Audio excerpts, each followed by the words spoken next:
নীল দিগন্ত যেখানে এসে মরুভূমির ধুলোয় মিশে গেছে, সেখানে এক জীর্ণ কুটিরে স্বামীতের বাস। তার চোখের মণি দুটিতে সবসময় একটা উদাসীনতা খেলা করে, যেন কোনো অদেখা জগতের মায়া তাকে প্রতিনিয়ত হাতছানি দিয়ে ডাকছে। মিশরের সেই রূঢ় তপ্ত রোদ যখন মাথার উপর আগুন ঝরায়, তখন স্বামীত তার ক্লান্ত পা দুটো টেনে টেনে হেঁটে চলে তপ্ত বালুর ওপর দিয়ে। তার পরনে তালি মারা এক পুরনো জোব্বা, যা বহুদিনের ঘাম আর ধুলোর সাক্ষী। স্বামীদের দিন কাটে বড্ড কষ্টে। সে সারাদিন মরুভূমির আনাচে কানাচে শুকনো লাকড়ি খুঁজে বেড়ায়। সেই কাঠ বাজারে বিক্রি করে যে দু একটি মুদ্রা পায়, তা দিয়ে তার অসুস্থ বৃদ্ধা মায়ের পথ্য আর সামান্য খাবার জোটে। কিন্তু আজ প্রকৃতি যেন বড্ড বেশি নির্দয়। সকাল থেকে তপ্ত লু হাওয়া বইছে, মরুভূমির বালুগুলো আগুনের হলকার মতো পায়ে বিঁধছে, অথচ স্বামীত এক টুকরো শুকনো কাঠও খুঁজে পায়নি। তৃষ্ণায় তার বুক ফেটে যাচ্ছে, চামড়ার মশকে এক ফোঁটা পানিও অবশিষ্ট নেই। স্বামীত একটা মরা খেজুর গাছের ছায়ায় বসে পড়ল। তার দু চোখ বেয়ে গড়িয়ে পড়া এক ফোঁটা অশ্রু তপ্ত বালুতে পড়ার আগেই বাষ্প হয়ে উড়ে গেল। সে বিড়বিড় করে বলতে লাগল, হে দয়াময়, তুমি কি আজ আমার মায়ের মুখে এক গ্রাস অন্নও তুলে দেবে না? আমার শরীর যে আর চলছে না।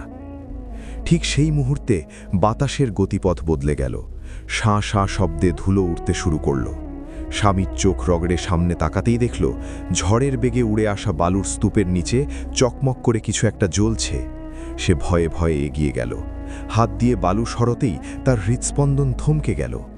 সেখানে পড়ে আছে একটি মখমলের থলে। কাপা কাপা হাতে থলেটি খুলতেই স্বামীদের চোখ ধাঁধিয়ে গেল। অজস্র স্বর্ণমুদ্রা আর হীরা জহরত। মিশরের তপ্ত সূর্যালোকে সেই সোনা যেন আগুনের মতো জ্বলছে। এত সম্পদ, এই সামান্য কয়েকটা মুদ্রা দিয়ে সে তার সারা জীবনের অভাব দূর করতে পারে, তার মায়ের জন্য সেরা চিকিৎসক আনতে পারে, নিজের জন্য বানাতে পারে এক বিশাল প্রাসাদ। স্বামী থলেটি বুকের কাছে জড়িয়ে ধরল। তার মাথায় তখন হাজারো চিন্তার ঝড়। সে কি এই সম্পদটি নিজের কাছে রেখে দেবে? কেউ তো দেখেনি। এই নির্জন মরুভূমিতে কেবল সে আর তার সৃষ্টিকর্তা ছাড়া আর কেউ নেই। কিন্তু পরক্ষণেই তার কানে প্রতিধ্বনিত হতে লাগল তার বাবার সেই শেষ কথাগুলো। স্বামীত, পেটে ক্ষুধা থাকলেও অন্তরে যেন লোভ বাসা না বাঁধে। সততা হারিয়ে ফেললে মানুষ আর মানুষ থাকে না, সে কেবল এক চলন্ত লাশ হয়ে যায়। স্বামীতের মায়াবী চোখ দুটো ছলছল করে উঠল। এক হাতে অঢেল সম্পদ আর অন্য হাতে তার বাবার আদর্শ। সে আকাশের দিকে তাকিয়ে আর্তনাদ করে উঠল, আমি কি করব? মা হয়তো বাড়িতে না খেয়ে পথ চেয়ে বসে আছে। আমার শরীর যে আর চলছে না। তার বিবেকের দংশন আর ক্ষুধার কষ্ট মিলেমিশে একাকার হয়ে গেল। স্বামীত কি পারবে এই প্রলোভন জয় করতে, নাকি অঘাবের কাছে হেরে যাবে তার সততা? তপ্ত বালুকাধারে বসে স্বামীত যখন সেই স্বর্ণমুদ্রার থলেটি হাতে নিল, তার চোখের কোণ দিয়ে গড়িয়ে পড়া অশ্রু যেন আগুনের গোলার মতো তপ্ত হয়ে উঠল। হীরা আর জহরতগুলো তার চোখের সামনে ঝিলিক দিচ্ছিল, ঠিক যেন শয়তানের প্রলোভন। কিন্তু স্বামীদের কানে তখন বাজছে তার ক্ষুধার্থ মায়ের ক্ষীণ কণ্ঠস্বর। মা হয়তো এখন কুটিরের দরজায় বসে রাস্তার দিকে তাকিয়ে আছে, ভাবছে ছেলে আজ অন্তত এক মুঠো খেজুর নিয়ে ফিরবে। স্বামীর থলেটি শক্ত করে ধরে উঠে দাঁড়ালো। তার পা কাঁপছিল। সে কি এই সম্পদ নিয়ে পালিয়ে যাবে? নীল নদের ওপারে গিয়ে নতুন পরিচয় দিয়ে রাজা হয়ে বাঁচবে? নাকি সেই সম্পদের প্রকৃত মালিককে খুঁজে বের করবে? হঠাৎ মরুভূমির নিস্তব্ধতা ভেঙে দূরে ধুলোর মেঘ উঠতে দেখা গেল। একদল সওয়ারি উটের পিঠে চড়ে হন্যে হয়ে কিছু একটা খুঁজছে। তাদের চিৎকার আর হাহাকার বাতাসের বুক চিরে স্বামীদের কানে ভেসে এলো। তাদের মাঝে একজন বৃদ্ধ বণিক, যার দাড়ি মরুভূমির রোডে পেকে সাদা হয়ে গেছে। সে পাগলের মতো বালু আঁচড়াচ্ছে আর কাঁদছে। আমার সব শেষ হয়ে গেল। আমার সারা জীবনের কামাই, আমার পূর্বপুরুষের আমানত, সব এই মরুভূমি গিলে খেল। বৃদ্ধের সেই বুক ভাটা আর্তনাদ স্বামীদের কলিজায় গিয়ে বিঁধল। স্বামীত এক মুহূর্তের জন্য থমকে দাঁড়ালো। এক পাশে অঢেল ঐশ্বর্য, যা দিয়ে সে তার মায়ের চিকিৎসা করাতে পারে, আর অন্য পাশে একজন নিঃস্ব বৃদ্ধের কান্না। স্বামীদের মায়াবী চোখ দুটো বুজে এলো। সে বিড়বিড় করে বলল, না, পরকালের হিসাব বড় কঠিন। অন্যের চোখের পানি দিয়ে আমি আমার মায়ের মুখে অন্ন তুলে দিতে পারি না। সে ধীর পায়ে এগিয়ে গেল সেই সওয়ারিদের দিকে। বালুর ঝাপটা তার মুখকে ক্ষতবিক্ষত করে দিচ্ছিল, কিন্তু তার সংকল্প ছিল হিমালয়ের মতো অটল। বৃদ্ধ বণিকের সামনে গিয়ে স্বামীর যখন সেই মখমলের থলেটি তুলে ধরল, তখন চারপাশ যেন হঠাৎ নিস্তব্ধ হয়ে গেল। বৃদ্ধ বণিক অবিশ্বাসের দৃষ্টিতে স্বামীদের দিকে তাকিয়ে রইলেন। তার চোখে তখন জল আর মুখে কথা সরছে না। সে ভাবতেই পারেনি এই বিজন মরুভূমিতে কেউ কুড়িয়ে পাওয়া হীরা জহরত ফিরিয়ে দিতে পারে। স্বামীত কাপা কাপা হাতে থলেটি বলল, হে সম্মানিত বৃদ্ধ, এই নিন আপনার আমানত। আমি কেবল আপনার হারানো সম্পদটুকু আগলে রেখেছিলাম। বৃদ্ধ বণিক থলেটি জড়িয়ে ধরে হাউমাউ করে কেঁদে উঠলেন। তিনি স্বামীতকে জড়িয়ে ধরে বললেন, বাপু, তুমি কে? এই মরুভূমিতে কি তুমি কোনো ফেরেশতা হয়ে এলে?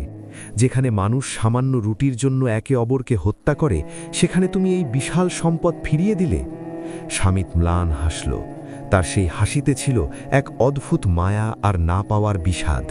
সে উত্তর দিল না, শুধু আকাশের দিকে তাকিয়ে এক দীর্ঘশ্বাস ছাড়ল। কিন্তু মানুষের মন বড় বিচিত্র। বণিকের সাথে থাকা রক্ষীরা কানাকানি শুরু করল। তাদের লোভাতুর দৃষ্টি স্বামীতের ওপর পড়ল। তারা ভাবল, এই ছেলেটি নিশ্চয়ই কিছু মুদ্রা লুকিয়ে রেখেছে। তারা বৃদ্ধ বণিককে উস্কে দিতে লাগল, মালিক, একবার গুনে দেখুন তো সব ঠিক আছে কিনা। এই অভাবী ছেলেটি কি আস্ত থলেটাই আপনাকে দিয়ে দিল? স্বামীতের বুকটা অপমানে ধক করে উঠল। সততার প্রতিদান কি তাহলে সন্দেহ? তার দু চোখ আবার ভিজে উঠল মায়াবী এক কান্নায়। সে নিঃশব্দে সেখান থেকে চলে যেতে চাইল, কিন্তু মরুভূমির কঠিন পথ তাকে কোথায় নিয়ে যাবে? তার ঘরে যে মা আজও উপোস করে পড়ে আছে। বালুঝড়ের শব্দ ছাপিয়ে রক্ষীদের বিদ্রূপ স্বামীতের কানে তীরের মতো বিঁধছিল।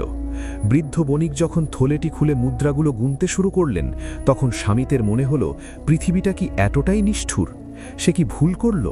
কিন্তু তার অন্তরাত্মা বারবার বলছিল, না স্বামীত, তুমি যা করেছ তা মহান। হঠাৎ মরুভূমির আকাশ অন্ধকার হয়ে এলো। এক প্রলয়ঙ্করী ধূলিঝড় ধেয়ে আসছে। বণিক এবং তার কাফেলা আতঙ্কিত হয়ে পড়ল। উটগুলো ভয়ে অস্থির হয়ে ডাকতে লাগল। রক্ষীরা সোনার মায়া ছেড়ে নিজের জীবন বাঁচাতে ছোটাছুটি শুরু করল। কিন্তু বৃদ্ধ বণিক তার বিশাল ঐশ্বর্যের থলেটি আঁকড়ে ধরে বালুর উপর বসে পড়লেন। স্বামীত চলে যাচ্ছিল, কিন্তু তার মায়াবী মন তাকে সায় দিল না। সে জানত এই ঝড়ে একা থাকলে এই বৃদ্ধ মানুষটি বালুর নিচে জীবন্ত কবর হয়ে যাবে। সে আবার ফিরে এলো, বৃদ্ধের হাত ধরে টেনে তুলল। হে মুরব্বী, জীবন বাঁচান। সোনা দিয়ে কি হবে যদি নিঃশ্বাসী না থাকে? স্বামীতের কণ্ঠস্বর কান্নার মতো শোনাল। বৃদ্ধ থরথর করে কাঁপছিলেন। তিনি স্বামীতের হাতটি শক্ত করে ধরলেন।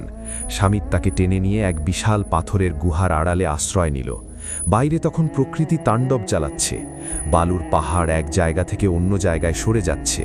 কিছুক্ষণ পর ঝড় থামল, কিন্তু চারপাশ চেনা দায় হয়ে গেল। কাফেলার অন্য সবাই নিখোঁজ। বৃদ্ধ বণিক ফুপিয়ে কেঁদে উঠলেন, আমার রক্ষীরা আমাকে ছেড়ে পালিয়েছে। তারা আমার চেয়ে আমার সোনাকে বেশি ভালোবাসত। কিন্তু তুমি কেন ফিরে এলে? আমি তো তোমাকে সন্দেহ করেছিলাম। স্বামীত ম্লান মায়াবী হাসি বলল, আমি সোনা ফেরত দিয়েছি আমার রবের সন্তুষ্টির জন্য, আর আপনাকে বাঁচাতে এসেছি আমার মনুষ্যত্বের তাগিদে। আমার মা আমাকে শিখিয়েছেন, ঘৃণা দিয়ে কখনো ঘৃণা জয় করা যায় না। রাতের মরুভূমি বড্ড শীতল।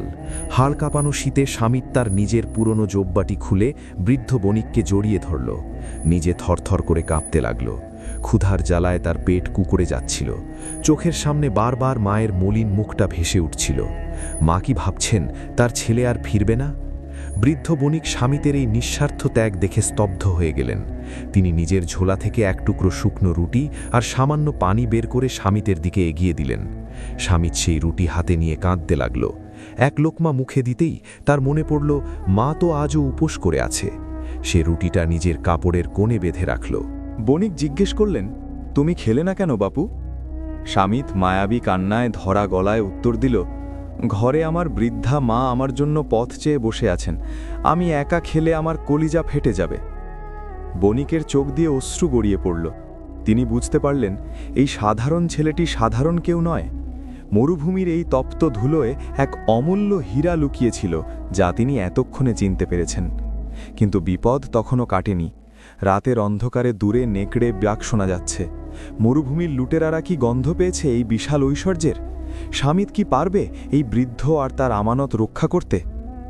অন্ধকার গুহার মুখে বসে স্বামীত পাহারা দিচ্ছে।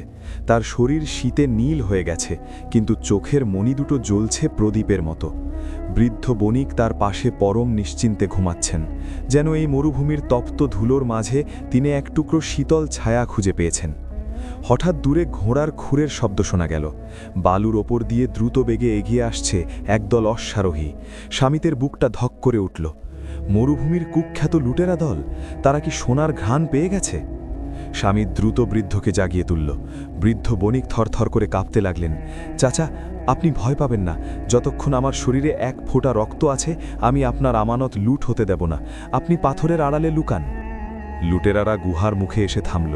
তাদের মশাল থেকে চুইয়ে পড়া আগুন বালুতে পড়ছিল। সর্দার দম্ভ ভরে চিৎকার করে উঠল, কে আছিস ভেতরে? সোনার থলেটা বের করে দিয়ে যা, নয়তো আজ এই গুহাই তোদের কবর হবে। স্বামীত বেরিয়ে এলো। তার হাতে কেবল একখানা শুকনো লাকড়ি, যা সে সকালে কুড়িয়েছিল, কিন্তু তার চোখে ছিল এক অপার্থিব সাহস। সে শান্ত গলায় বলল, এই সম্পদ আমার নয়, একজনের আমানত। আমি বেঁচে থাকতে আপনারা এতে হাত দিতে পারবেন না। লুটেরা সর্দার অট্টহাসি দিয়ে উঠল, এক ভিখারির মুখে বড় বড় কথা, মরতে চাস? তারা স্বামীতের উপর ঝাঁপিয়ে পড়ল। স্বামীত লড়াই করতে লাগল, কিন্তু সে তো কোনো যোদ্ধা নয়। তলোয়ারের আঘাতে তার হাত কেটে রক্ত ঝরতে লাগল। মরুভূমির তপ্ত বালু স্বামীতের রক্তে ভিজে লাল হয়ে গেল। তবুও সে গুহার মুখ ছাড়ল না। যন্ত্রণায় তার মায়াবী চোখ দুটো ভিজে উঠল। সে চিৎকার করে বলল, হে দয়াময়, আমি কি তবে আমার মায়ের কাছে ফিরতে পারবো না? আমানত কি রক্ষা হবে না? ঠিক সেই মুহূর্তে অলৌকিক কিছু একটা ঘটল। হঠাৎ চারপাশ থেকে মরুভূমির সেই ধুলোবালি আবার ঘূর্ণির মতো উড়তে শুরু করল। এক বিশাল বালুঝড় যেন কেবল লুটেরাদের ওপর আছড়ে পড়ল। তাদের ঘোড়াগুলো ভয়ে দিক বিদিক ছুটতে শুরু করল। মশালগুলো নিভে গেল অন্ধকারে। লুটেরারা দিশেহারা হয়ে পালিয়ে বাঁচল। স্বামীত রক্তাক্ত শরীরে বালুর ওপর লুটিয়ে পড়ল। তার জ্ঞান হারিয়ে যাচ্ছিল। সে আবছা দেখতে পেল বৃদ্ধ বণিক তার দিকে দৌড়ে আসছেন, তার চোখে জল। স্বামীতের মনে হলো তার মায়ের হাতের শীতল স্পর্শ কেউ তার কপালে বুলিয়ে দিচ্ছে। সে বিড়বিড় করে বলল, মা, আমি রুটি এনেছি, তুমি খেয়ে নিও। সূর্যের প্রথম কিরণ যখন মরুভূমির দিগন্তে ফুটে উঠল, তখন স্বামীত দেখল সে এক বিশাল তাঁবুতলে শুয়ে আছে। পাশে নামিদামি চিকিৎসক আর রাজকীয় সব আসবাব। বৃদ্ধ বণিক তার মাথার কাছে বসে আছেন। বণিকের পোশাক বদলে গেছে। তিনি এখন আর সাধারণ বণিক নন, তিনি ছিলেন মিশরের এক উচ্চপদস্থ অমাত্য, যিনি ছদ্মবেশে মানুষের সততা পরীক্ষা করছিলেন। বৃদ্ধ মৃদু হেসে স্বামীতের হাত ধরলেন। স্বামীত, তুমি শুধু আমার সোনা রক্ষা করনি, তুমি মানুষের ওপর মানুষের বিশ্বাস খিরিয়ে দিয়েছ। তোমার এই সততার পুরস্কার কোনো সোনাদানায় হয় না। স্বামীত ম্লান মুখে হাসল, কিন্তু তার মন পড়ে আছে সেই জীর্ণ কুটিরে। সে কি পারবে তার মাকে এই নতুন জীবনের সংবাদ দিতে? সূর্যের সোনালি আভা যখন স্বামীতের ক্ষতবিক্ষত মুখে এসে পড়ল, সে দেখল সে তার সামনে দাঁড়িয়ে আছেন স্বয়ং মিশরের এক মহামান্য আমির।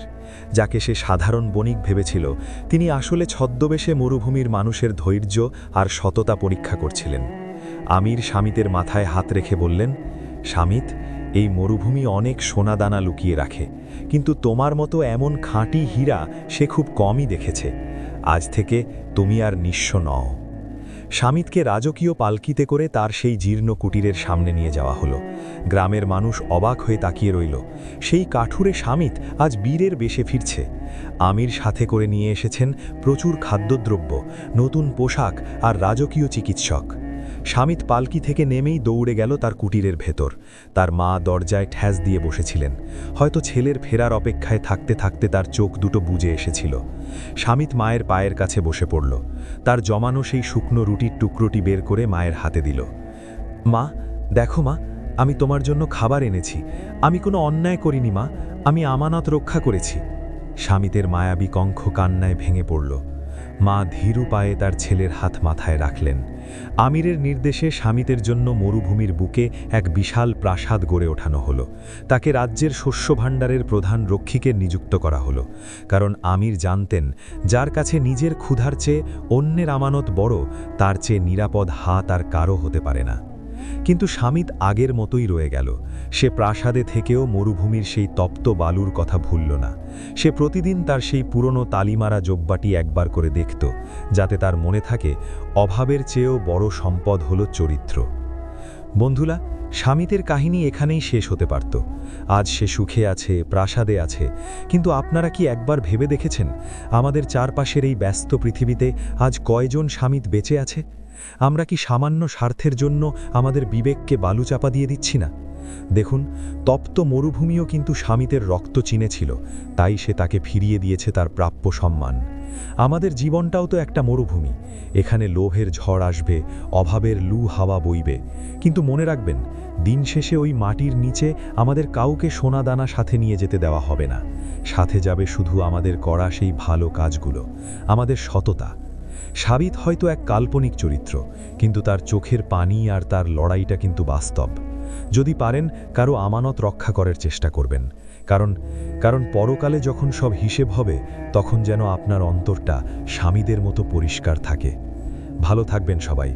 এই মরুভূমির দীর্ঘশ্বাস যেন আমাদের সবার হৃদয়ে সততার প্রদীপ হয়ে জ্বলে থাকে। বিদায়।